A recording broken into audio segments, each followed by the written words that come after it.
I'm Joshua Simon. I'm Sam Joe. And we are The SG Boys, that little gay podcast from Singapore. Subscribe and find us on Instagram at The SG Boys.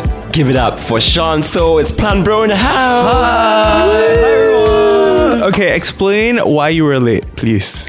Why I was late?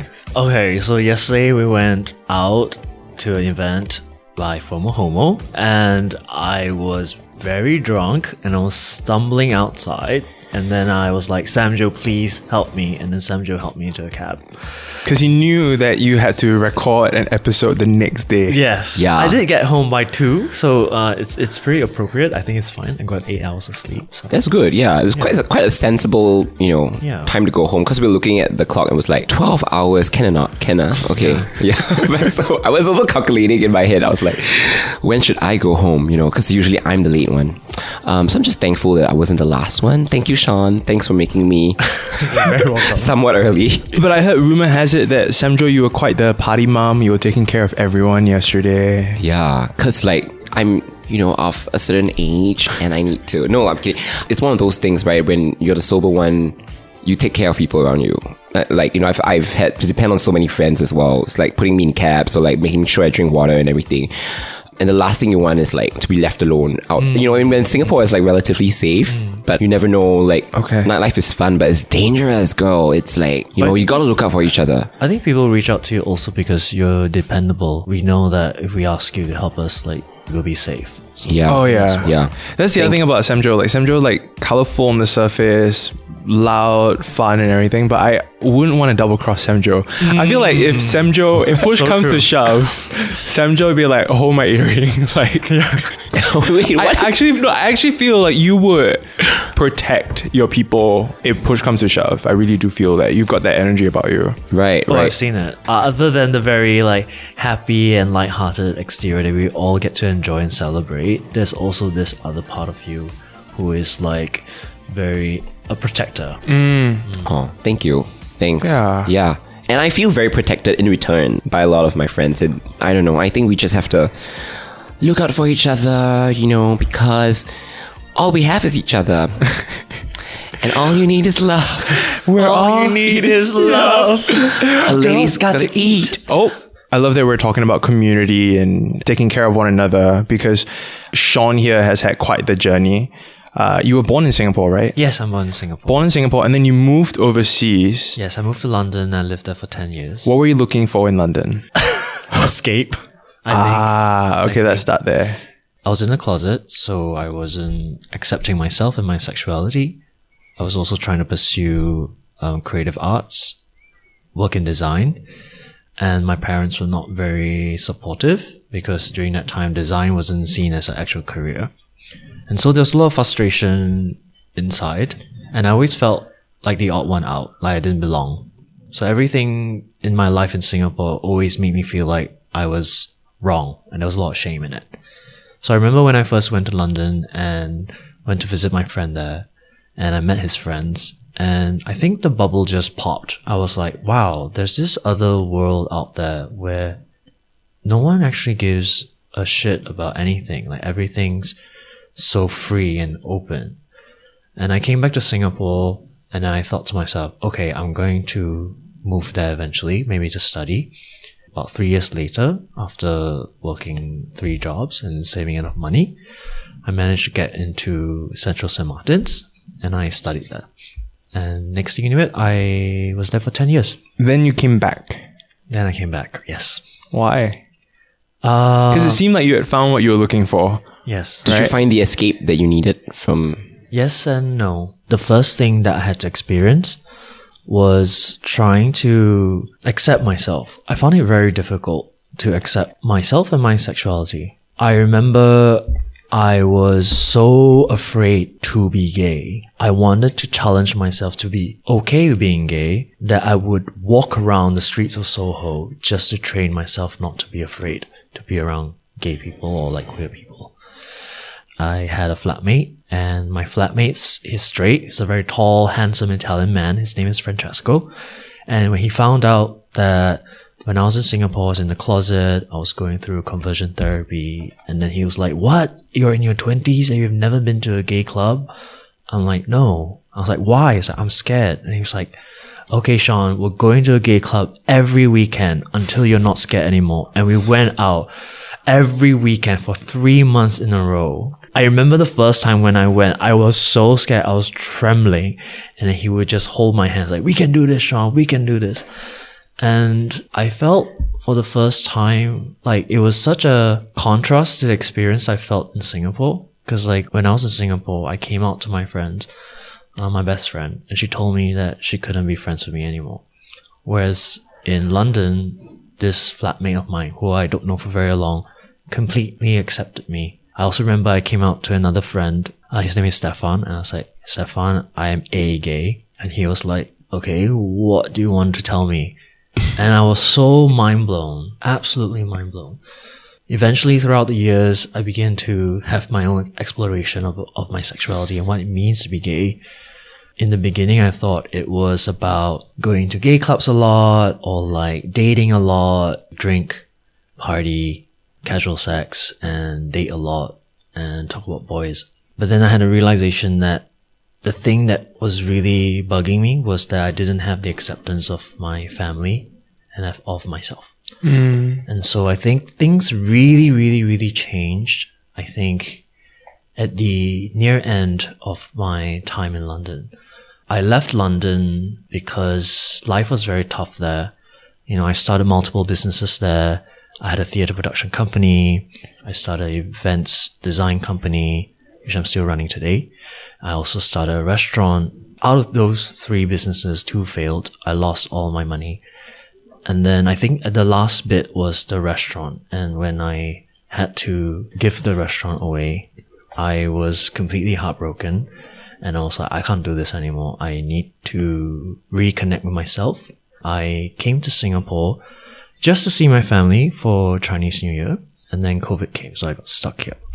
But So this is a fairly recent. I came back 4 years ago. Ah. Yeah. But the thing is, I think being back here in Singapore, it has helped me appreciate what I have here, but it also has allowed me to reconnect with my family and especially my parents. Yeah. My parents was the 2 people that I felt couldn't completely accept me, or maybe they did, but couldn't vocalize it or couldn't express it. But ever since I moved back, the last 4 years, it's been transformative. We now talk about my dating life, my sex life. We talk about everything. My dad, there was one other funny story. Because I was really sad. It was my birthday. I was crying. I was like, oh my God, Dad. Because my sister has just given birth. I was very happy, but also very jealous because I always want to be a father. So I remember on the phone with my dad, and I was crying. I was like, oh my God, I'm gay. I can't have a family here. There's no way. How can I ever be a father? Blah, blah, blah. And then my dad, being my dad, was very quiet. And then he just, after being quiet for a while, he started scolding me. He was like, why are you so sad? Stop being sad. And I think he just didn't know how to react. He just didn't want to see me sad. But then about 2 weeks later, after the phone call, we met up for breakfast. And he sat me down. I was like, oh my God, Shawn, I got this contact. Son, I have this contact. I was like, what? I was like, okay, so apparently if you go to China, you call this agent, and this agent will help you find a girl, and then you pregnate her. And then Wait, hold up. And then you come back with a kid. Wow. Do you want or not? It's 50K. We split half and half. And I just sat there in complete shock. First of all, the story is ridiculous. And I was like, how do you get this contact? He's like, oh, some guy that he met in a coffee shop in Kopitiam. So first of all, he went to ask around for this contact. By the way, we cannot confirm nor deny the existence of such a practice. Such a service provider. Yeah. But I think wow. for me, it's just the act of it was just so sweet that I I was completely moved. I was very, very moved. He was your dad, not wanting to see you sad, and wanting to help you fulfill your dream of becoming a father. That's so sweet. And wanting you to believe that it is not impossible that, you know, like, my son's gay and that's it. They've resented themselves to believe that they'll never be grandparents or whatever. So the fact that he's also like sharing that dream with you and saying like, no, it is not impossible, that there is a solution. I'm actually going to actively look for a solution. My dad has really changed a lot over the years. And I remember once talking to him about being gay and stuff like that. And after a very long conversation, he came to this point where he said that he thinks I am gay because of him and that his failure to be a good father when I was young. When I heard that, that really, really hurt me. I told him that it's not his fault.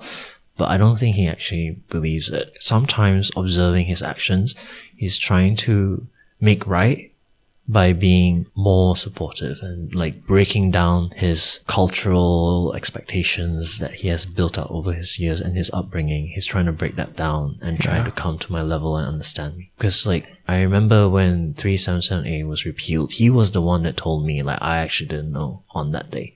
And he was driving me back to my place and he was like, son, do you know 377A is repealed? I was like, huh? No way, no way. He's like, yeah, don't lose hope, son. There's hope. You will have your family soon. Like, oh, yeah. And then he was like, I know we are the older generation, but we have to change. If not, the world will not become a better place. I was so dumbstruck because this is the same father that I argued with so much through my entire youth.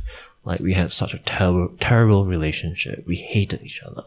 I'm just curious if you don't mind rewinding a little bit. Yeah. So how do you go from you know, hating each other to him basically being one of your best friends now? Was there an event that occurred? Was there sort of like a pivotal? Yeah. I think it's patience. First of all, it's like, I think in the beginning we fought a lot because I was young. He was in his 30s. I was very young. I think we're 20 years apart. So I was in my teens and he's in his 30s. And he was trying to like figure out being a father. He didn't understand how to do it. So then now that I'm in my 30s and I was living in London then, I was starting my own business like how he was at my age.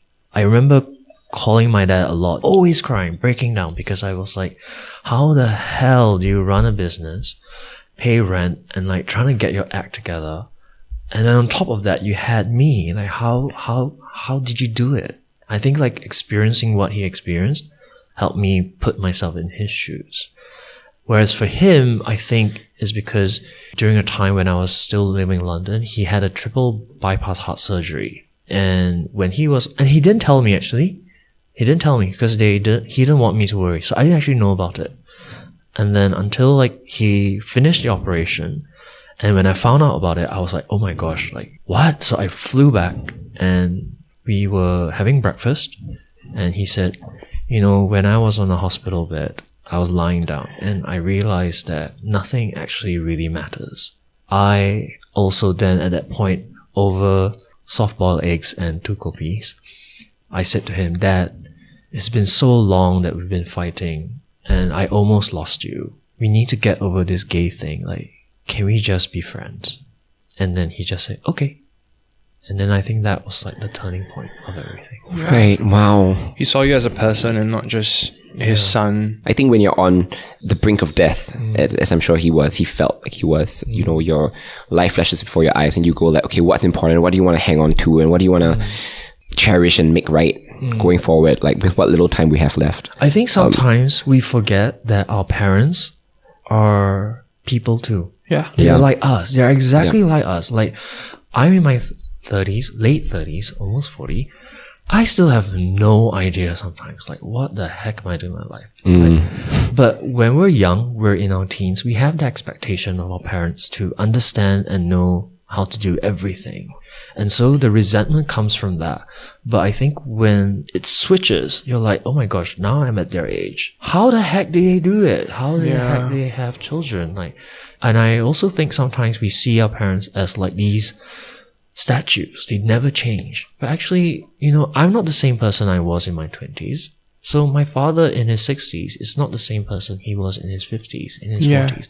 He has changed and evolved as well. Mm. And I'm just very glad that I got to grow together with him. Yeah.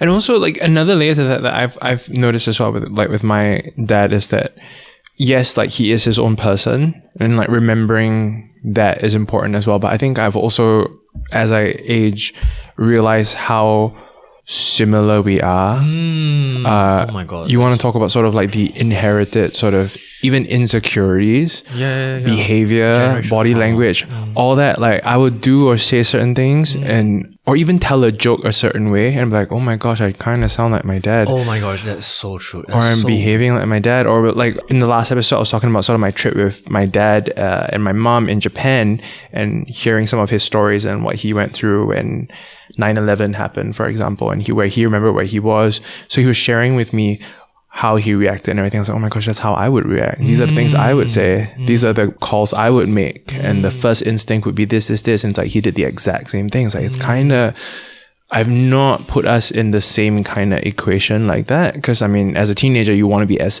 far away and as an individual as you can be away from your parents. You know, you can kind of trying to carve your own path. But then as I age, I realized that actually I'm very similar to my mom and dad. To fight it would be really disappointing, I feel, because it helps me to understand myself, but also my parents a lot more. Yeah. So true. Do you think that even your flaws are similar? Yeah, I think so too. I want to also now rewind back to a couple of things that you said. So just maybe clarifications. You said that the first friend that you came out to pretty much like disowned you as a friend. Was that while you were in Singapore or in London? When I was in Singapore, I was going through conversion therapy. I did it for 4 years. That was the other thing I wanted to like wait. Yeah. Details. I mean, whatever you're comfortable sharing, but yes. of course. But, If but it's okay. Yeah, of course. So maybe I'll talk about conversion therapy and then I'll get to the friend bit. I was deeply religious then. When I came out to my parents, they didn't accept me. My mom walked into my room with my ex. We were both studying. Oh, she was knocking on the door. It's like 2 a.m. So you're usually asleep. We're both like just doing our own thing, rushing our projects. So we're just hanging out together in the same room. And then I was like, oh my God, my mom's coming in. I don't know why I didn't just open the door. I don't know why. Gay panic, right? So I got my ex to hide behind the door. So when my mom opened the door, she pushed and I was like, who is this behind the door? And he was like, hi, auntie. And she's like, who are you? And then I think she put 2 and 2 together. And she's like, get the fuck out. And then it was horrible. She just asked, are you a gay? Are you a gay? I said, yes. No. I remember it was like pouring outside. It was like huge, like heavy thunder, like rain showers. And when I heard her say no, I was heartbroken. So I ran to my bedroom. I grabbed a sketchbook and pencil and my Discman with Avril Lavigne. oh yes. Ran out, put them on a plastic bag. I ran out like sobbing in the rain. My ex he has disappeared at this point. And then I called my friend and then she housed me and she took me in. So I didn't go home for like 2-3 days. Anyway, so once I got back home, we never talked about it. We just pretend it never happened. And I think that to me, at that age, I was like, oh, we should just treat it as nothing has ever happened. So I kept everything inside. So when I found religion, I heard about conversion therapy and it was 4 years. It was quite traumatizing. It's part counseling and part exorcism. And the counseling part was also like a lot of shame was being put into me. Okay, so I was a difficult case apparently because I kept saying I'm gay. So they had a problem with me saying that I'm gay. But my argument is like I can lie to everyone, but I can't lie to myself. I need to first accept I'm gay, but I don't want to be gay. And then I can start from there. But throughout the 4 years, the conversation was always around labeling myself and actually not apply a label on myself. I went to the last session. It was me with this ex-gay watching a videotape about purity. And then he came in and he was like, hi, so I hear that you say you're gay. I was like, yes. And I was like, no, we can't say that. I was like, okay. I was like, actually, we thought I've spoken to your leaders and stuff, and we decided that this program for you that'd be really good for you. So I was like, what is it? It's like, so every Wednesday we meet up and it's a support group for men with the same tendencies as you to meet up and support each other with gay men that don't want to be gay. Okay, great. Before I let you join the group, you have to sign this consent form. And I was like, okay, what is this consent form about? And then he explained, commit that you will not fall in love or fornicate with any other members in the group. And I just looked at him and he was like, yes, because there's two men that kind of met in the group and then they fell in love and they ran away to Canada and got married. And I was like, oh my God, that's so cute. And he was like, sounds quite romantic to me. Yeah, love in a hopeless place. And I was like, oh my gosh, that's so cute. And he was like, no, that's not cute at all. And I just sat there looking at him and I thought to myself, oh my gosh, am I a piece of paper now? Am I so dehumanized that now I'm a contract? And I just sat there looking at the notebook, scribbled with so many notes over all the sessions that I've had. And I just looked at him, I was like, I'm so sorry, but I think I'm done. I think after 4 years, I'm going to try the next thing. So part 1 is I'm going to try 4 years not being gay. And part 2 is I'm going to try next 4 years to be gay. And as gay as I can be. And then at the end of that, I will decide which one I like better. So I left and then I threw away the notebook and then I went to my car and I sobbed. And then I think it was just after that, about 6 months to a year, I moved to London. And so back to what your question was with my friend, was then I had this 6 months in London. I was so mind blown by all the experiences and how accepted I was. And I came back to Singapore to see my family and I met up with my best friend. I was sharing her about how excited I was, how I feel so aligned to myself, that I feel so accepted, I feel amazing, there's this new thing that I'm experiencing. And she was very quiet, but then when she drove me back home in the car, she just said very quietly to me, Shawn, I am so happy for you that you have found this, but I can't be friends with someone that has given up on themselves. And so I can't be friends with you anymore. How frustrating is it and confusing is it, right? Because we're listening to your story of your experiences, that 4 years of trying not to be gay is 4 years of you being at war with yourself, your body, who you are on the inside, your feelings of attraction, even something as innocent and pure as love and attraction, curiosity, having a crush. Immediately you feel that sense of shame. You look away, you look down. So you're now conditioned to believe that the best qualities of you should reject. And then you decide to not live like that. And you decide to try to live in harmony. And then the people that you call your closest tell you that, hey, you've given up on yourself. How confusing is that for someone trying to navigate this world? At that time, I was like, yeah, of course you would not be friends with me because there's something wrong with me. So I accepted that because my belief was that it is wrong, it is shameful. Part of the result of accepting yourself was wrong, and that's why the result of that is losing someone that you care about.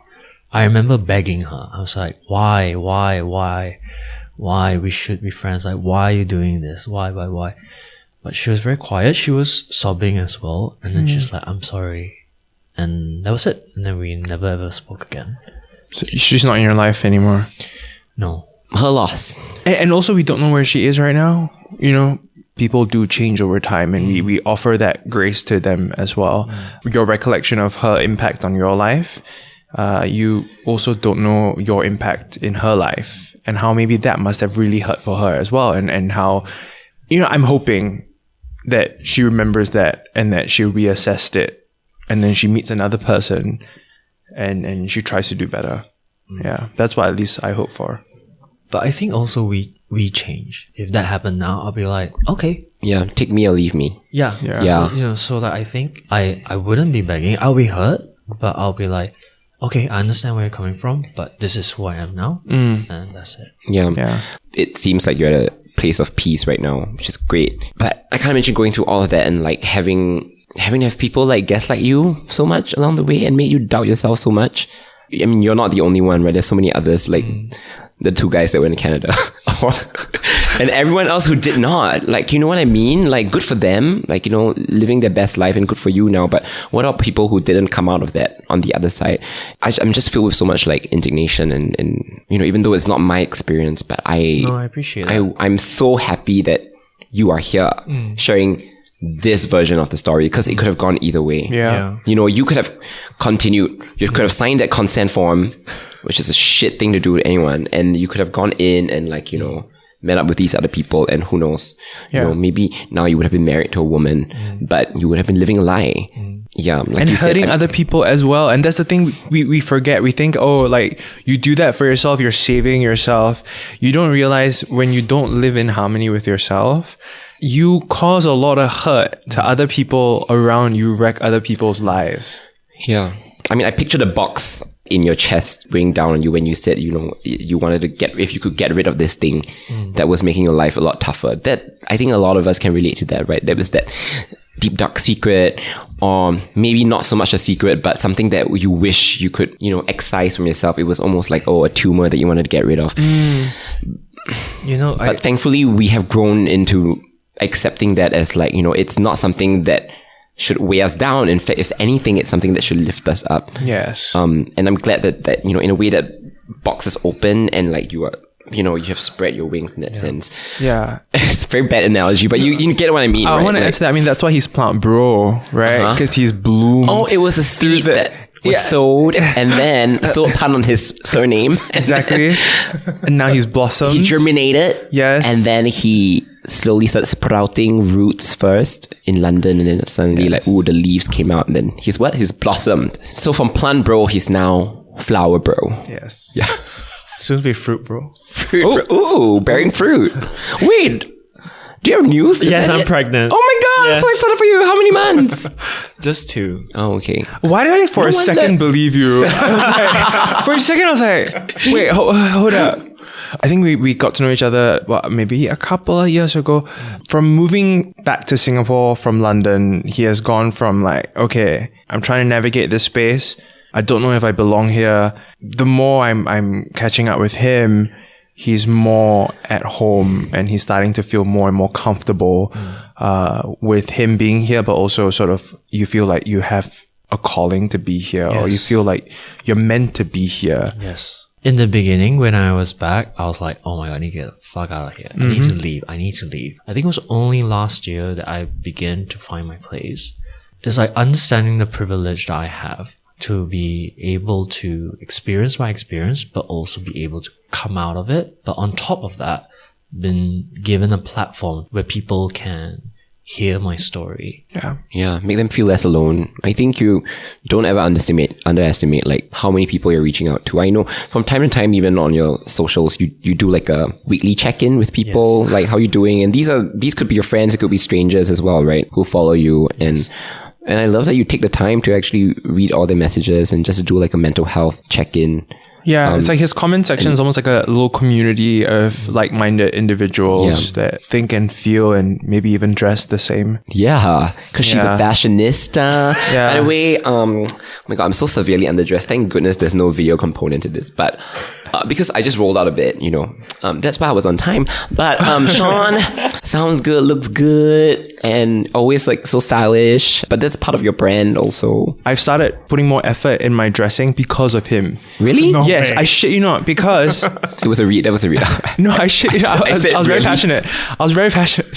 Fuck off. No, I'm very passionate about this because, like, Like, I've always liked dressing up, but I do it more of like, if I'm feeling a certain way, then I either dress like how I'm feeling or I dress more than what I'm feeling. So if I'm feeling very dull today, then I'll dress super colorful to lift myself up. But then because I follow this Plantbro and the algorithm has decided that like everything he posts has to be the first thing that I see on my feed. Wow. So you wake up to Plantbro every morning. Like every single day I have to see him dress up in front of me. Oh, he's getting ready for class. Shit, I just like throw stuff on. Maybe I should be a bit more conscious about what I wear. So I've actually started enjoying like putting things together because he shows you like how he puts things together and like proportions and stuff. So like I've learned quite a bit from even that. So like that has boosted my confidence, right? I want to get to something. I was going to say, you look good. As Gia Gunn would say. Which I had like 3 outfit changes before I landed on this one. No, you look really good. You know that. We were on the way to get kopi just now and I was like, Josh, you are so well dressed, and I wanted to match his vibe, green, which you have also done well. Your hair is green. It's turquoise, but sure. Sure. I mean, in this like, yellow lighting, it's fine. It's fine. It's okay. Yeah. About your socials. Yes. You seem easily like one of the most outgoing people on my social media, at least on my feed. You're organizing parties. You're going to parties. You're going for your Muay Thai. Yes. You're constantly talking to your audience. Yes. So open about your life.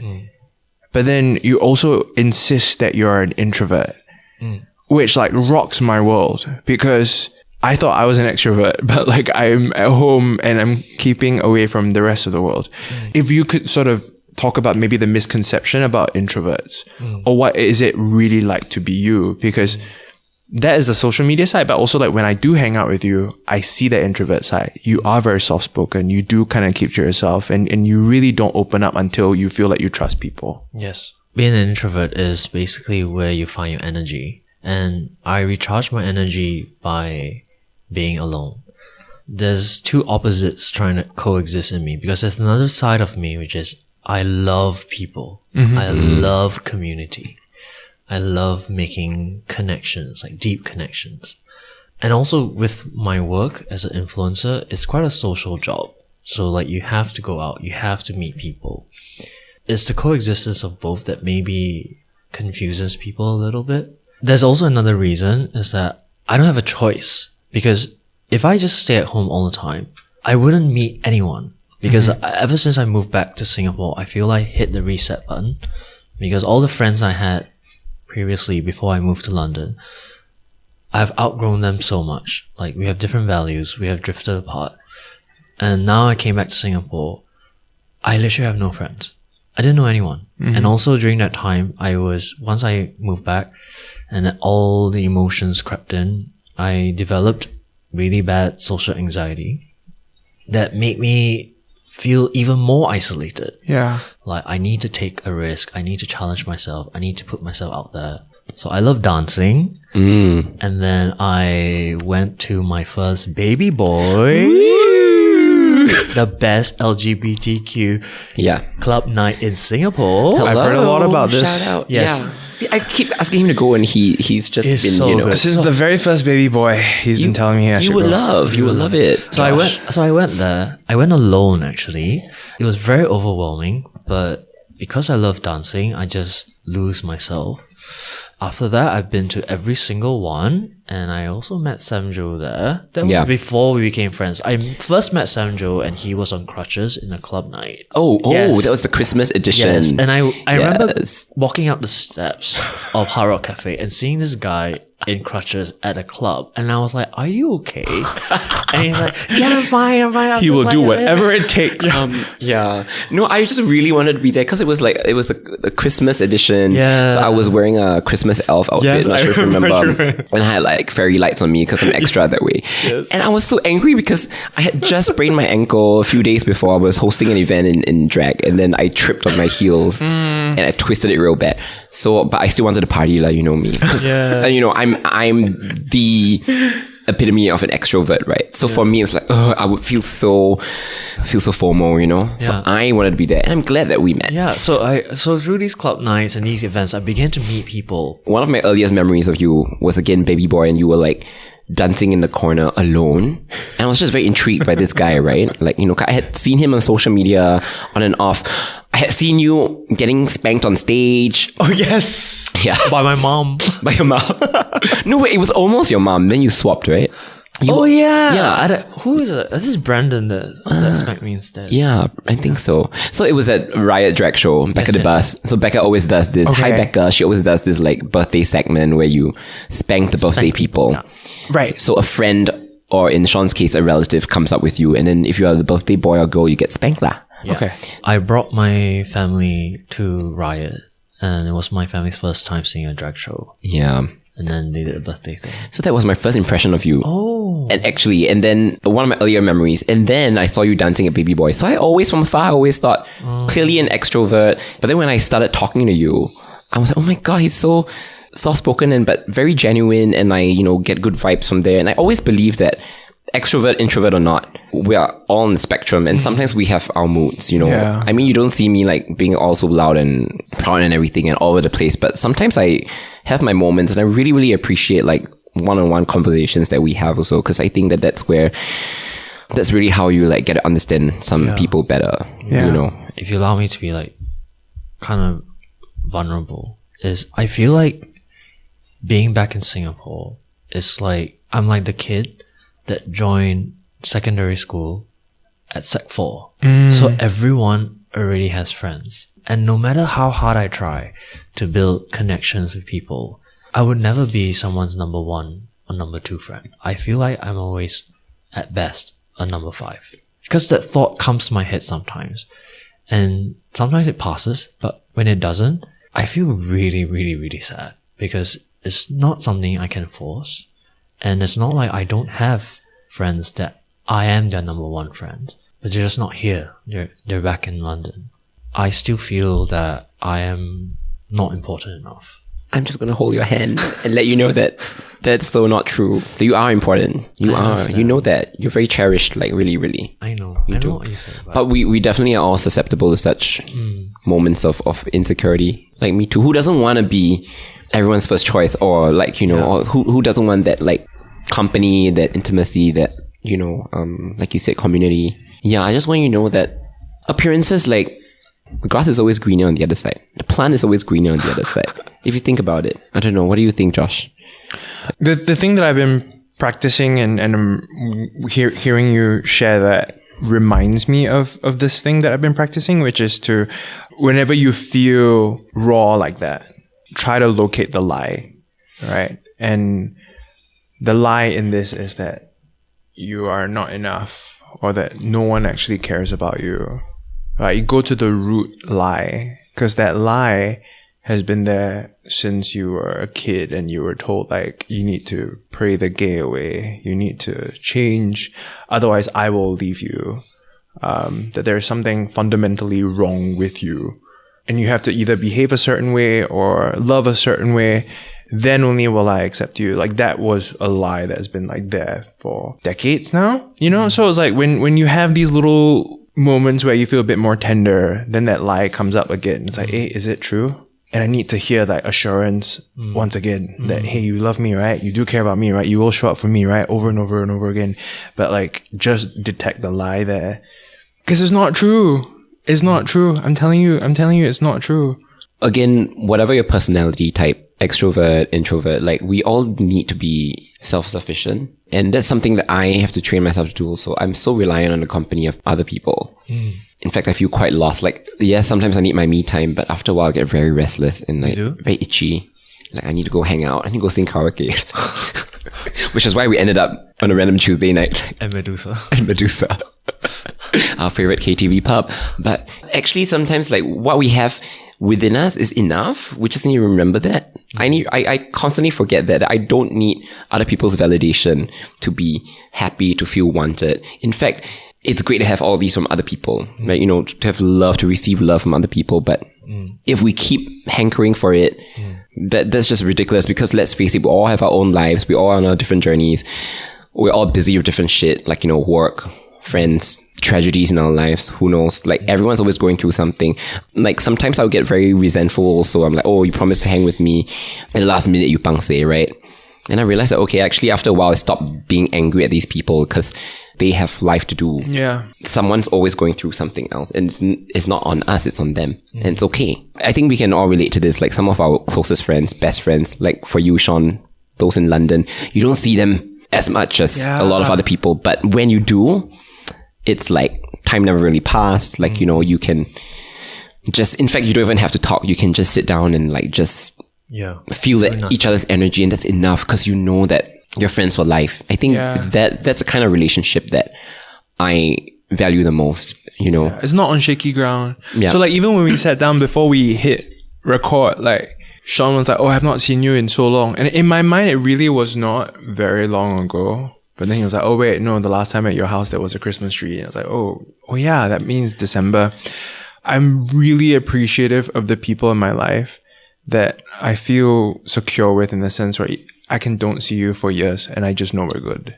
Like, I don't need to see Shawn every day, and I know we'll be good, because I know what his heart is and what he's about, that I don't need to have him here all the time to know that he's great, and I'll root for you, always root for you, you know? That deepens with the real close friends that I have in my life as well. It's reached that point where that chosen family term is starting to really become real for us, you know, where it's like, you know, if we were to even reference sort of you wanting to have kids, right?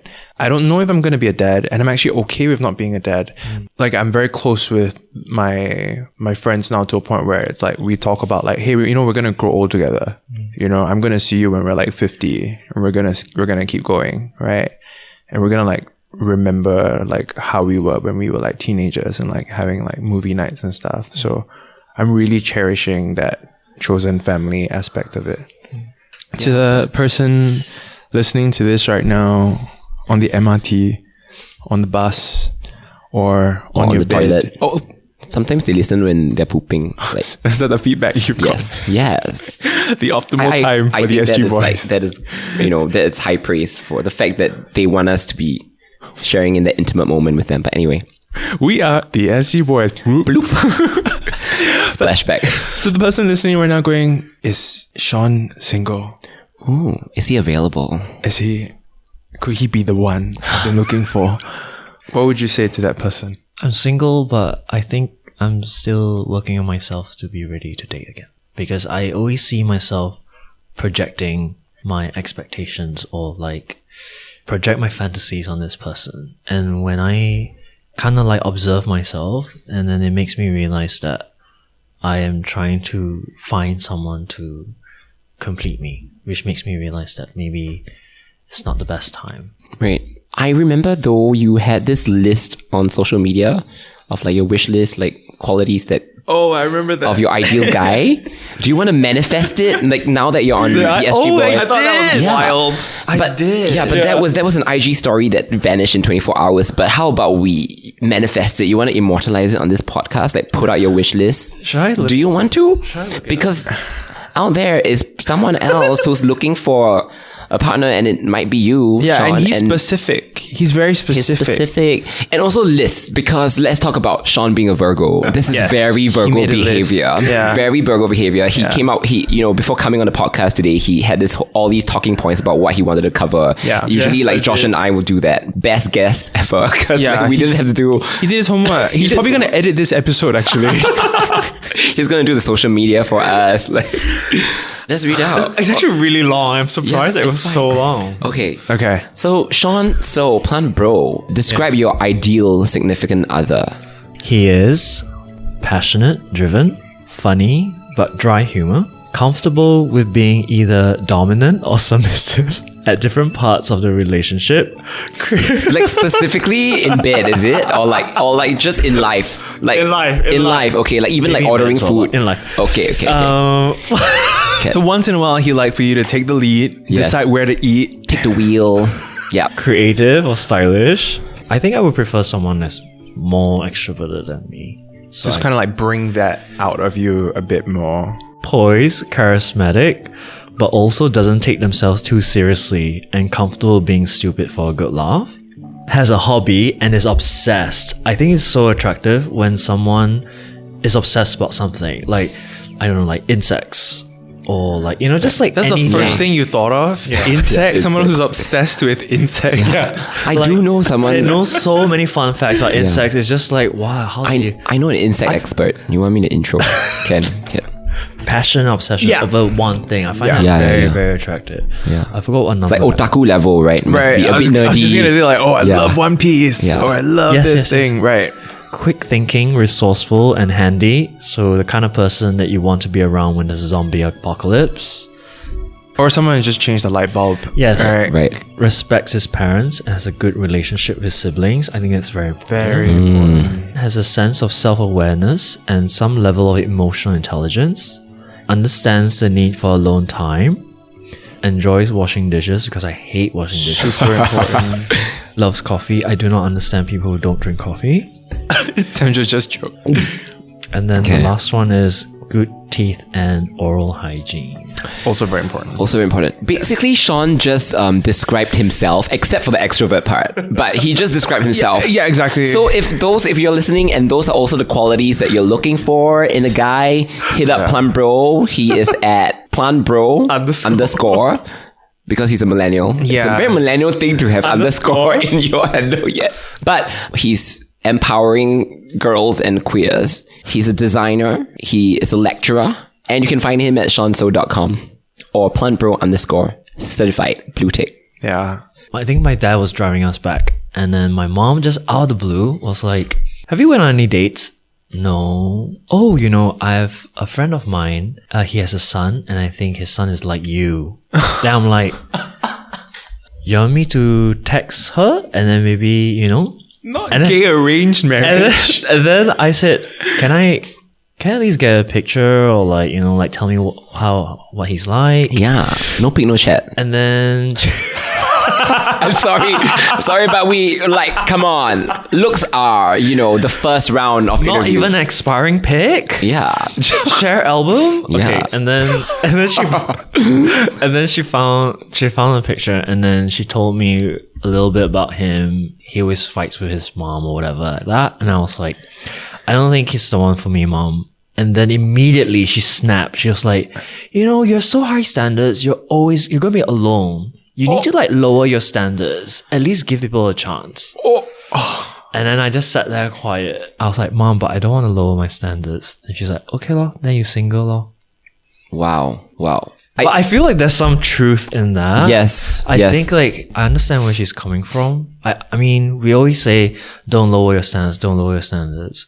What she really meant was more about give people a chance or give yourself a chance. That's it. Because I acknowledge that even though I'm very social, I'm very friendly, I am also very guarded. I keep a lot of myself behind thick walls.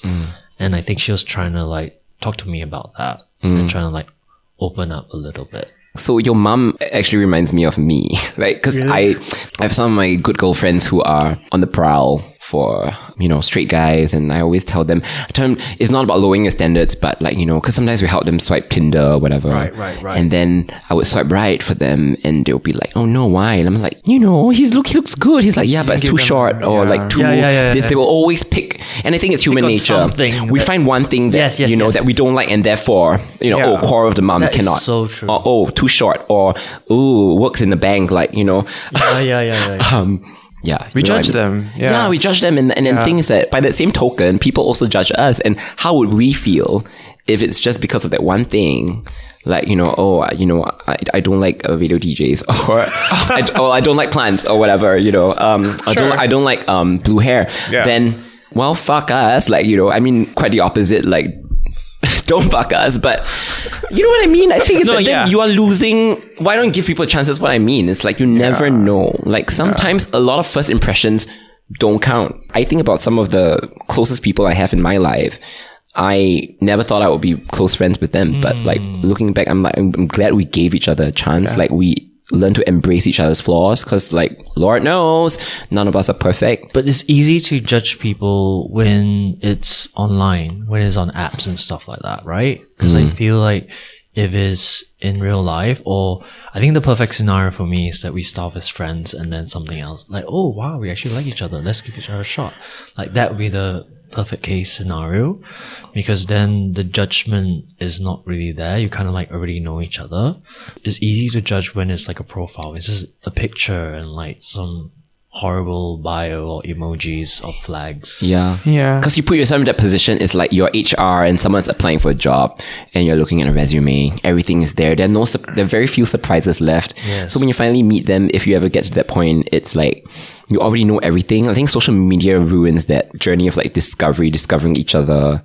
You And know? I think it's also different when you meet someone through a dating app and then you meet them for the first time. It's like an interview vibe. And I really don't like that, because it's like, tell me about this, tell me about this, tell me about this, tell me about this, where it feels really like orchestrated. And I don't really like that. Yeah. I think with your list, the things that matters the most to you will shift also over time. Yes. I think from your mom's perspective, hey, this is someone that I know, this is their kid, there's still a sense of like guardianship there. Like I can protect you because I know these people. I can bring you all two together. I don't want you to be alone. And as a parent, they would feel like, okay, I feel like I can trust this union or unit if it were to happen, compared to some random person out there that I have no idea, the stranger.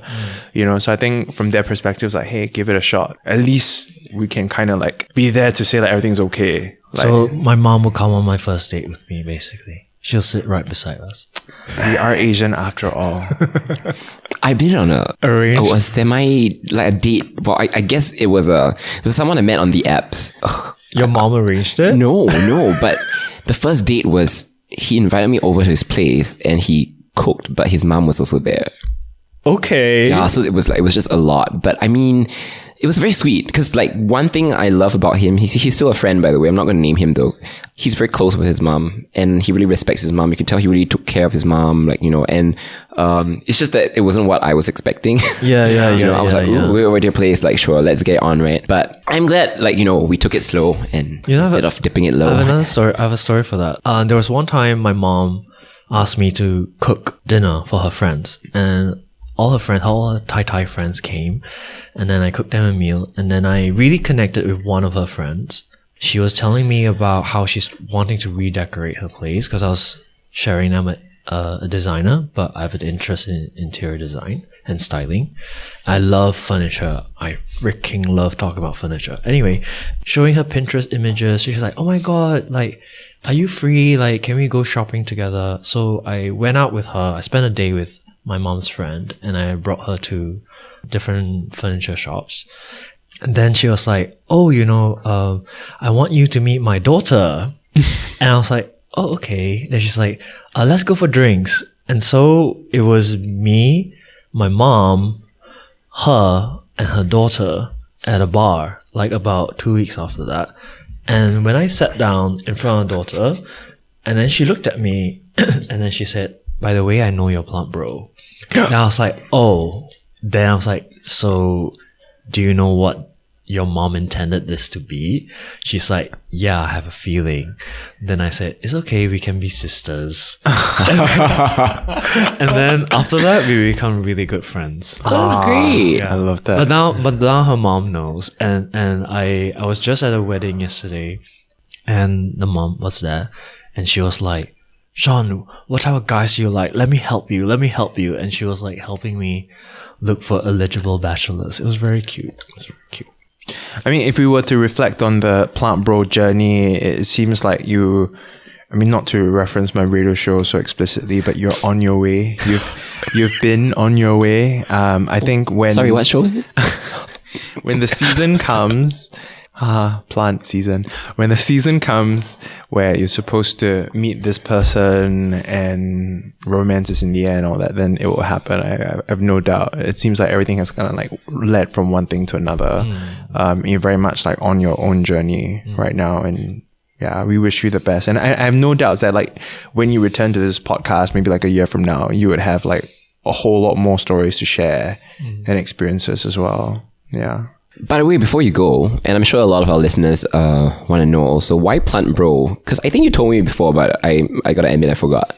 Okay, so when I first moved back to Singapore, I had this anxiety and I didn't want to own anything because I always had the feeling that I was going to leave Singapore.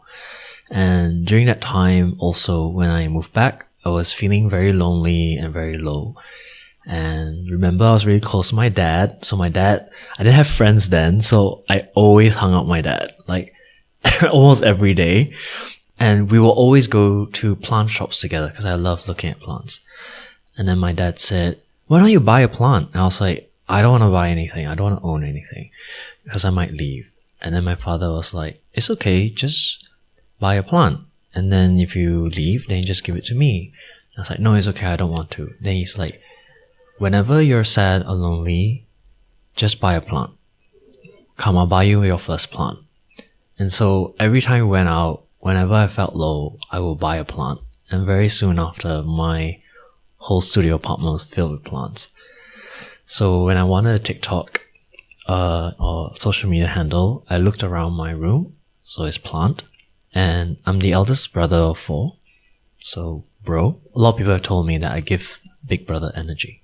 So Plantbro. I'm Joshua Simon. I'm Sam Joe. And we are the SG Boys. That little gay podcast from Singapore. Subscribe and find us on Instagram at the SG Boys. The beliefs, views, and opinions expressed on this podcast are attributable to its hosts only and are not intended to malign any religion, ethnic group, organization, company, or individual.